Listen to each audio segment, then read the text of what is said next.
All right, today we are diving deep into the wild, high-stakes world of semiconductors. We're looking at 2025, a year where the tiny silicon chips that power literally everything have become the centerpiece of a massive global power struggle. So let's break down how we got here.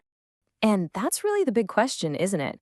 Because these chips, they're not just little components in your phone or your car anymore. No, in 2025, they've become these incredibly powerful tools of geopolitical influence, economic muscle, and of course, national security.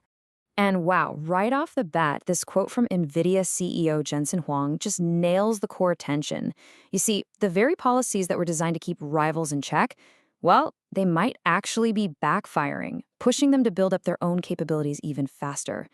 It's a global chess match with trillions of dollars on the line. Okay, so here's our game plan. First, we'll cover the big picture of the 2025 chip wars. Then we'll zoom in on the key battlegrounds, the foundry race to build the chips, the memory market that fuels them, and the incredible equipment that makes it all possible. And finally, we'll look ahead to what's coming down the road in 2026. So, 2025, what a year. It has been anything but predictable. The crazy, insatiable demand for AI, mixed with some really intense political moves, has created a level of chaos in the chip world we've never seen before. And it's led to some truly shocking developments. We're going to break down 5 of the most stunning realities from this year. We're talking everything from insane corporate drama to the bizarre unintended consequences of major policies. It is a tangled web, so let's jump into our first major battleground. All right, let's talk foundries. This is where the real magic happens. It's basically an all-out war between global giants to build the next generation of chips. We're talking about the 2-nanometer process. And to give you a sense of scale, a nanometer is 1/1000th of a meter. So, yeah, unimaginably small. Now, the first thing you have to get your head around is just how much one company dominates this space. Look at this. TSMC controls almost 65% of the entire market. They are the undisputed king of the hill. That's a massive, massive lead, and it sets the stage for one heck of a fight. But hey, this is the chip industry, right? Nobody just sits back and lets that happen.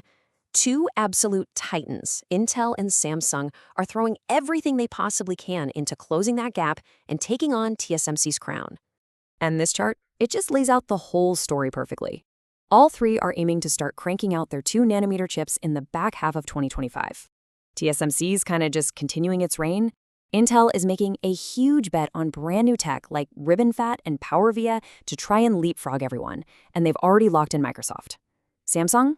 Well, they're in the race too, but they've been struggling with something called yield, which basically means too many of the chips they produce just don't work right. And speaking of Intel, my goodness, their 2025 has been a case of pure whiplash. I mean, the lows were just brutal. Tens of thousands of layoffs, an almost $19 billion loss, and even getting called out by the president. They even had to go to their biggest rival, TSMC, to make their own next-gen chips. But then, the highs, a new CEO, a massive $8.9 billion investment from the US government, and a surprise $5 billion from NVIDIA. It's one of the most dramatic turnaround attempts we've ever seen. Okay, so foundries are building the AI engines. But what about the fuel? That's where memory comes in. And believe me, this AI gold rush is creating a kind of hidden tax on the entire tech industry.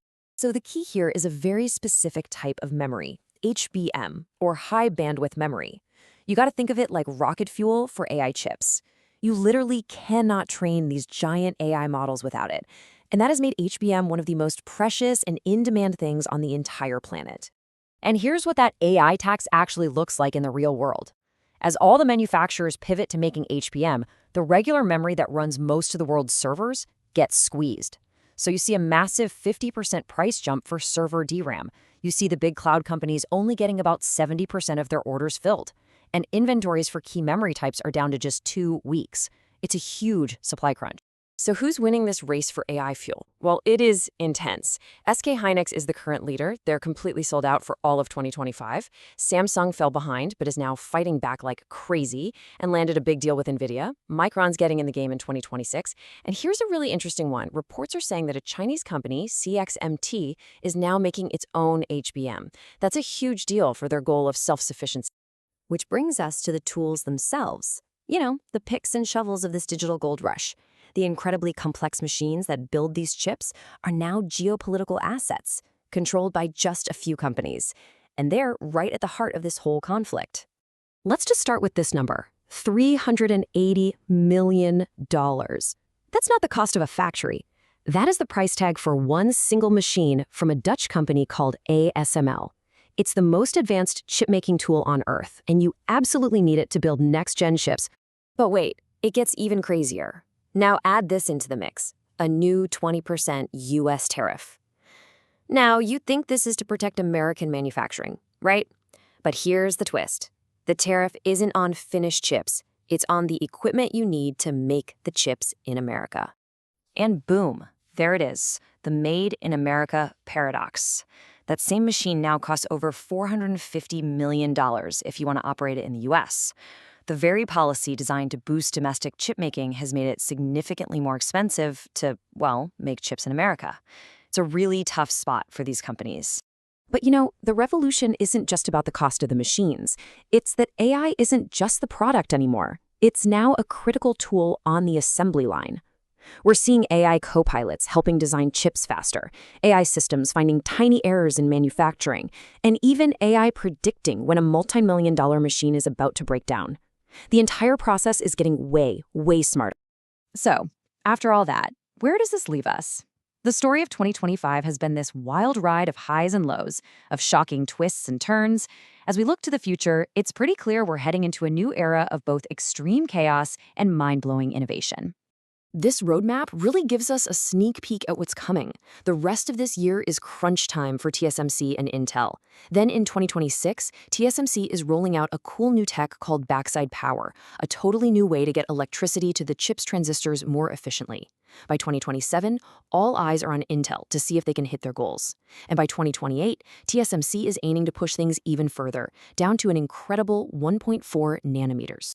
And with every new step down this tiny, tiny road, the price just goes through the roof. Get ready for this, $45,000. That's the projected cost for a single wafer of these 1.4 nanometer chips. That number is just staggering, and it shows you how incredibly expensive it is to stay at the front of this race. And really, that's what it all boils down to, isn't it?